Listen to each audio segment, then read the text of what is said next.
Hello, welcome to our channel. ఈ మధ్యన మనం ఎక్కడ చూసినా, ఎక్కడ విన్నా, ఏ టీవీలో, ఫోన్లలో, పేపర్లలో ఒకటే పదం వినపడుతుంది మనకి: హైడ్రా హైడ్రా హైడ్రా. మన భారతదేశానికి స్వతంత్రం వచ్చి 78 సంవత్సరాలు అయింది. 78 సంవత్సరాల్లో మన ఉమ్మడి ఆంధ్రప్రదేశ్ 51 సంవత్సరాలు కాంగ్రెస్ పాలనలో ఉంది. 17 సంవత్సరాలు తెలుగుదేశం పాలనలో ఉంది. ఒక 10 సంవత్సరాలు టీఆర్ఎస్ పాలనలో ఉంది. అగైన్ మళ్ళీ ఇప్పుడు అధికారంలో ఉంది కూడా కాంగ్రెస్ పార్టీనే.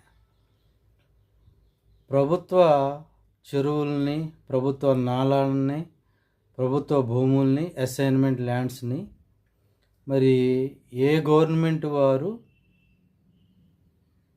ఇలాంటి లేఅవుట్లు వేసి అమ్ముకున్నారు? అది ఏ ముఖ్యమంత్రి కాలంలో జరిగింది, లేదా ఏ రెవెన్యూ ఆఫీసర్స్ కాలంలో జరిగింది?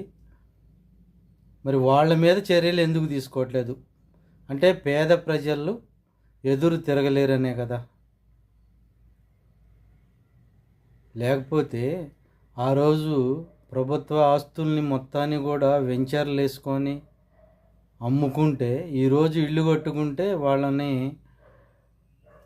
నిర్మోహమాటంగా ఒక హైడ్రా అనే కమిటీని వేసి రంగనాథ్ గారు దాని చీఫ్గా ఉండి పేదలందరినీ వాళ్ళ ఖాళీ చేపిస్తున్నారు. 7 కోట్లు పెట్టి గృహప్రవేశం చేసుకొని వారం రోజులైన వాళ్ళ ఇల్లు కూడా, అపార్ట్మెంట్లు కూడా పడగొట్టారు.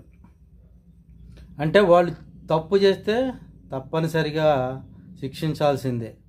గౌరవనీయ హైకోర్టు, తెలంగాణ హైకోర్టు వారు ప్రభుత్వ భూములు కానివ్వండి, ప్రభుత్వ చెరువులు కానీ, నాళాలు కానీ, ప్రభుత్వానికి సంబంధించింది ఎక్కడ కబ్జా జరిగినా కూడా దాన్ని కూల్చేయమని కోర్టే డైరెక్షన్ ఇచ్చింది. కానీ అక్కడ ప్రజలు గగ్గోలు పెడుతున్నారు: మా ఇల్లు పోయినాయి, నేను 60 లక్షలు పెట్టాను, నేను 70 లక్షలు పెట్టాను, నేను 7 కోట్లు పెట్టానని వాళ్ళు ఏడవటమే సరిపోయింది. నా విన్నపం ఏంటంటే, ఎవరి ఇళ్ళు అయితే పోయాయో, ఈ హైడ్రా ఎవరి ఇళ్ళు అయితే, అపార్ట్మెంట్లు అయితే కూల్చేసిందో, అందరూ ఒక తాటిపైకి వచ్చి ఒక యూనియన్గా ఏర్పడి ఇమ్మీడియట్గా కోర్టులో ఒక పిల్ వేయండి. ఎందుకంటే ఎప్పుడు ఇది కబ్జాకు గురైంది, ఆ సంవత్సరంలో ఏ ముఖ్యమంత్రి ఉన్నాడు, ఆ సంవత్సరంలో రెవెన్యూ వాళ్ళు ఎవరున్నారు, ఉద్యోగులు ఎవరు దీన్ని అమ్మింది, ఎవరు ఈ దొంగ రిజిస్ట్రేషన్ చేసింది, వీళ్ళు దొంగ రిజిస్ట్రేషన్ చేస్తుంటే ఎవరు సంతకాలు పెట్టారు?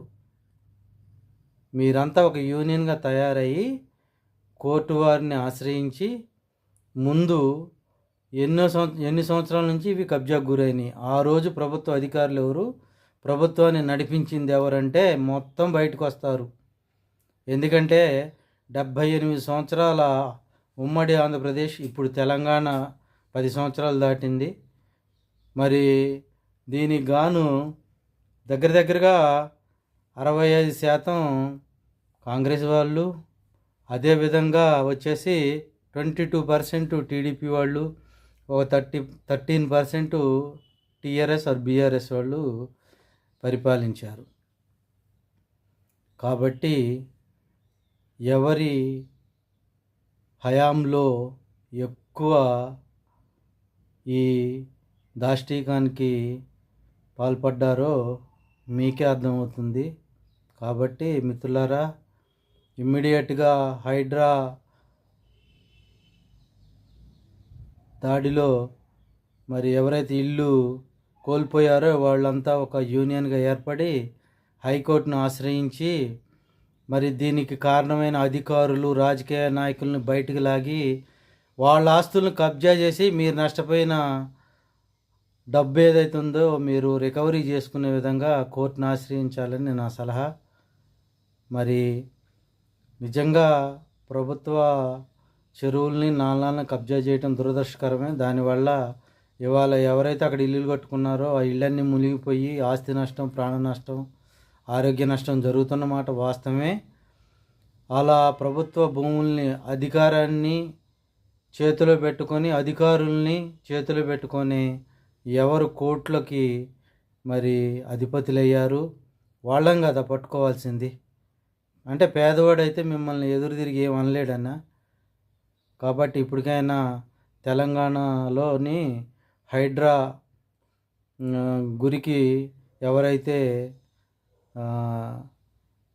ప్రాబ్లమ్స్ ఫేస్ చేస్తున్నారో అందరూ కూడా కోర్టును ఆశ్రయించి మొత్తం లిస్టు ఎప్పటి నుంచి ఈ ఆక్రమణకు గురైంది, ఎవరు అసలు ఈ వెంచర్లు వేశారు, ఆ వెంచర్లకి ఎవరు ఏ అధికారులు వీళ్ళకి పర్మిషన్ ఇచ్చారు, తప్పు చేసింది వాళ్ళు కదా.